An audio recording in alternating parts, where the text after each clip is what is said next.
yung tower ng Smart guys, oh.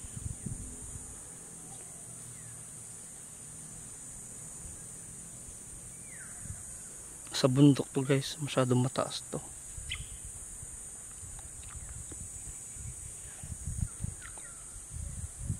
Tapos ayun yung dagat to.